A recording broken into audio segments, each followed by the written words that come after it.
नमस्कार, मी करण आपलं सगळ्यांचं माझ्या चॅनलवर स्वागत आहे. आज दुपारी विधान परिषदेत आपल्याला मुंबईतील मराठी जनतेचा विकास या मुद्द्यावरून एक भयंकर वाद पाहायला मिळालेला आहे. तो वाद उबाटा गटाचे नेते अनिल परब आणि शिंदेंच्या शिवसेनेतील मंत्री असलेले शंभूराज देसाई या दोघांमधलं असून या दोघांनी भांडताना ज्या शब्दांचा उपयोग केला, ज्या स्तरावर दोघं या भांडणाला घेऊन गेलेत, त्यात आई शब्दाचा उपयोग केल्याशिवाय दोघंही थांबलेले नव्हते. आणि या घटनेचे व्हिडिओज आज सोशल मीडियावर तर व्हायरल होत आहेतच. पण एकूणच या घटनेला जर तुम्ही पाहिलं आणि निरीक्षण केलं तर एक गोष्ट नक्कीच तुम्हाला कळेल की या भांडणाची सुरुवात स्वतः अनिल परब यांनीच केलेली होती. कारण अनिल परब यांना आजपर्यंत एकतर मुंबई नाही मुंबईत राहणाऱ्या मराठी व्यक्तीविषयी किंचितही संवेदनशीलता होती. आज अचानक त्यांना महापालिकेची निवडणूक दिसते आणि आपलं अस्तित्व धोक्यात दिसते. त्यामुळं मुंबई आणि मराठी व्यक्ती हा त्यांच्यासाठी प्राथमिक विषय झाला. आता मराठी माणसाचं रक्षण करण्यासाठी एक असा कायदा ते सरकारला बनवण्यासाठी सांगताय जो कायदा कुठलीही सरकार महाराष्ट्रात बनवूच शकत नाही, हे शक्यच नाही आहे. आता तो कायदा काय आहे? त्यात अनिल परब सरकारसमोर असं विचार मांडतायत की मुंबई ही रिडेव्हलपमेंट झोनमध्ये येते. त्यामुळे इथून पुढे मुंबईमध्ये जेही घरं बांधले जातील त्यातला 40% कोटा हा मराठी माणसासाठी आरक्षित ठेवण्यात यावा. म्हणजे समजा की एखाद्या बिल्डिंगमध्ये 100 फ्लॅट्स बांधले गेले, त्यातले जवळजवळ 40 फ्लॅट्स हे फक्त मराठी माणसांसाठीच आरक्षित ठेवण्यात यावे असा कायदा, आणि तो कायदा करण्यासाठी समितीसुद्धा सरकारने लवकरात लवकर नेमावी असा एक प्रस्ताव किंवा विचार अनिल परबांनी ठेवला आहे. आता अनिल परबांनी हा जो विचार मांडला आहे तो पूर्णपणे शुद्ध राजनीती डोळ्यासमोर ठेवूनच मांडलेला आहे. कारण त्यांना एक गोष्ट तर माहिती आहे की असा कायदा महायुती काय तर ते स्वतःसुद्धा सरकारमध्ये असते तरीसुद्धा पास करू शकले नसते. त्यामुळे सरकारला फसवण्यासाठी हा डाव आखलेला होता. कारण अनिल परबांना हे माहिती होतं की जर सरकार या कायद्याला मान्यता देते तर त्यांची जी परप्रांतीय मतं आहे ती त्यांच्यासोबत नाराज होतील. BJPला महापालिकेच्या निवडणुकीत नुकसान होईल. आणि एक गोष्टीची हमी तर अनिल परबांना होतीच की सरकार अशा प्रकारचा कोणताही प्रस्ताव स्वीकार करणार नाहीच. त्यामुळे सरकार जेव्हा अशा कायद्याला नकार देईल किंवा असं कायदा बनवण्यासाठी तयारी दाखवणार नाही, तेव्हा मराठी जनतेसमोर जाऊन ही ढोलकी त्यांना वाजवता येईल की बघा सरकार मराठी जनतेच्या विरोधात, मराठी माणसाच्या विरोधात असणारी ही गुजरात्यांची सरकार आहे असं नरेटिव्ह बांधायला एक कारण आपल्याला मिळावं. त्यामुळेच असं एक प्रस्ताव अनिल परबांनी सरकारसमोर ठेवलेलं होतं. आता शंभूराज देसाई हे अनिल परबांपेक्षाही सवासेर निघाले. कारण त्यांनी एक उलट प्रश्न अनिल परबांना विचारला आणि त्या प्रश्नाने अनिल परबांचीच नाही तर संपूर्ण ठाकरे गटाचीच झोंबलेली असेल. शंभूराज देसाईंनी म्हटलं की आमची सरकार ही मराठी माणसासाठी कार्य करण्यासाठी कटिबद्ध आहेच आणि त्यासाठी आम्ही वेगवेगळ्या योजना काढत आहोतच आणि त्यात मराठी माणसाचं भलं होतंच. पण ज्या कायद्याविषयी तुम्ही प्रस्ताव मांडताय तो कायदा तुम्ही सरकारमध्ये असताना, म्हणजे तुमचे पक्षप्रमुख उद्धव ठाकरे हे मुख्यमंत्री असताना का नाही मांडला? किंवा तुम्हाला तो कायदा करता आला असता मग त्यावेळी तो कायदा का नाही केला जेव्हा तुमच्या हातात संपूर्ण सत्ता होती? आता हा प्रश्न विचारतात अनिल परबांना लागली मिरची. कारण त्यांना माहिती होतं की या प्रश्नाचं उत्तर आपल्याकडे नाहीच आहे. कारण आपण आजपर्यंत मराठी जनतेचं भलं कधी विचार केलाच नाही आहे. सरकारमध्ये असताना फक्त आपले खिसे भरायचे आणि सत्ता कशी आपल्याला राखून ठेवता येईल त्यासाठीच फक्त डावपेच खेळायचे. त्या व्यतिरिक्त मराठी जनता किंवा मुंबई व्यतिरिक्त जो महाराष्ट्र आहे त्यामध्ये सुद्धा कोणत्याही प्रकारचं एक डेव्हलपमेंटचं काम या लोकांनी केलेलं नव्हतं. आणि जर आपल्याला उत्तर देता येत नसेल तर नेहमीचाच तो शब्द गद्दार हा अनिल परबांनी शंभूराज देसाईंसाठी वापरून टाकला. आता शंभूराज देसाई चवताळले. त्यांना हा शब्द सहन नाही झाला. कारण 2.5 वर्षांपासून हे अनेकदा या लोकांनी ऐकलेलं आहे की गद्दार गद्दार म्हणून. याचं प्रत्युत्तर अनिल परबांना त्यांचाच शब्दात शंभूराज देसाईंनी दिलंय. ते अगोदर तुम्ही पहा. ऐकून घ्या. नाही असं बोलायचं नाही. शांत एक मिनिट सांगू का आम्ही काय करतो तो ते सांगू का? काय गद्दारी सांगतो? कोणाला म्हणतो गद्दार?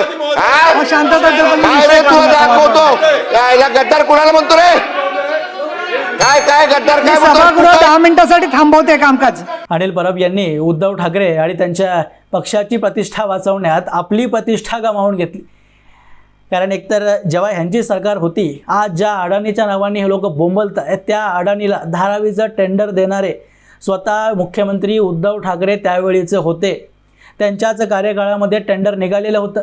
त्या टेंडरमध्ये अप्लाय त्यावेळी अडाणींनी केलं आणि त्याच सरकारच्या दरम्यानच त्यांना टेंडर मिळालेलं होतं. आणि हे मी किंवा देवेंद्र फडणवीस आणि महायुतीची सरकार नाही म्हणत आहे.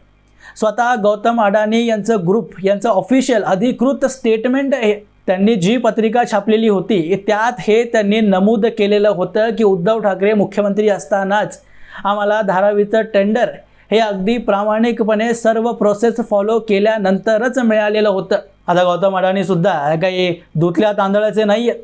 सरकार बदलली आणि बदललेल्या सरकारसोबत त्यांनी काहीतरी वेगळी सेटिंग केलेली असेल आणि त्या बदलत्या सेटिंगसोबत उद्धव ठाकरेंना राग आला असेल. त्यामुळे आज धारावीच्या प्रोजेक्टवर उद्धव ठाकरे आणि त्यांचा पक्ष हा टीका करताना दिसतो. कारण सरकारमध्ये असताना जी सेटिंग यांची झाली ती सेटिंग किंवा ती ॲडजस्टमेंट गौतम अडाणी हे आता मान्य करायला तयार नसतेच. आणि तेच एकमेव कारण असावं उद्धव ठाकरे यांचं धारावी प्रोजेक्टला विरोध करण्याचं, किंवा त्याशिवाय मला काहीच कारण दिसत नाही आहे.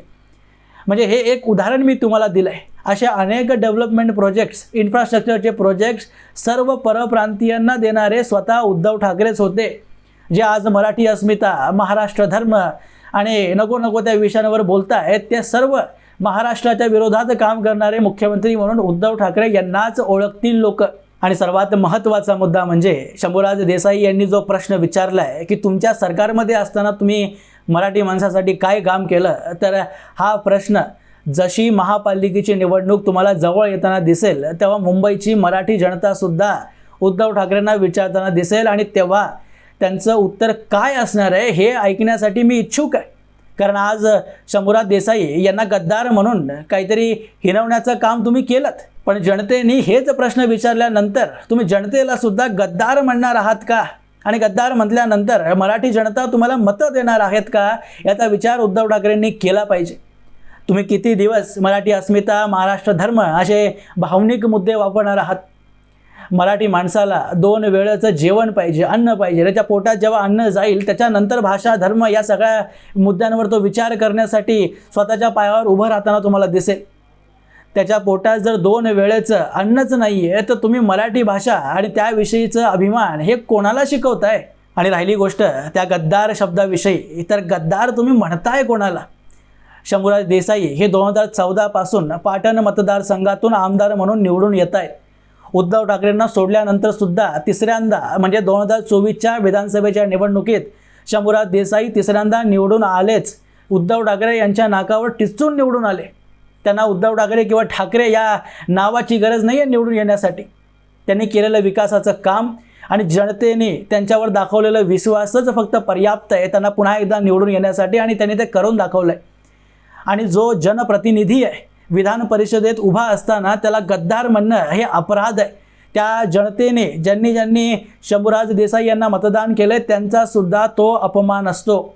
आणि तेही अनिल परबांसारखे व्यक्ती आज गद्दार म्हणताय, ज्यांना कधी स्वतः मतदारसंघात उभं राहून लोकांची मतं घेता आली नाही. जो व्यक्ती मागच्या दाराने आमदार म्हणून निवडून आला आहे तो आज इतरांना गद्दार म्हणतोय.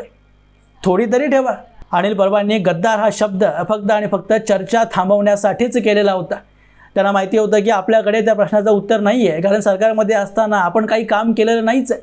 आणि जर आपल्याला उत्तर देता आलं नाही तर रेकॉर्डवर हे नमूद होईल. समग्र महाराष्ट्राच्या जनतेला हे दिसेल की अनिल परबांकडे उत्तर देण्यासाठी एकही शब्द नव्हता. त्यामुळे गद्दार म्हटल्यानंतर अनिल परबांना याचा अंदाजा होता की सभेत गदारोळ होणार आणि सभा ही निलंबित होईल. आणि झालं तसंच. उत्तर देण्यापासून सध्यासाठी तरी अनिल परब हे बचावले.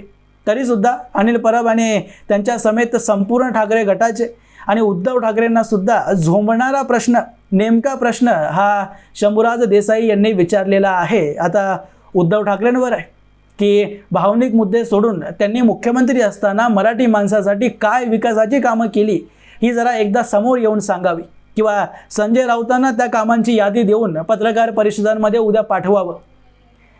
असो मित्रांनो, याबद्दलची तुमची मतं तुम्ही मला कमेंट बॉक्समध्ये अवश्य सांगू शकता. आणि असेच माहितीपूर्ण व्हिडिओज पाहण्यासाठी माझ्या चॅनलला सबस्क्राईब जरूर करा. भेटूया पुढच्या व्हिडिओमध्ये. तोपर्यंत जय हिंद, जय महाराष्ट्र.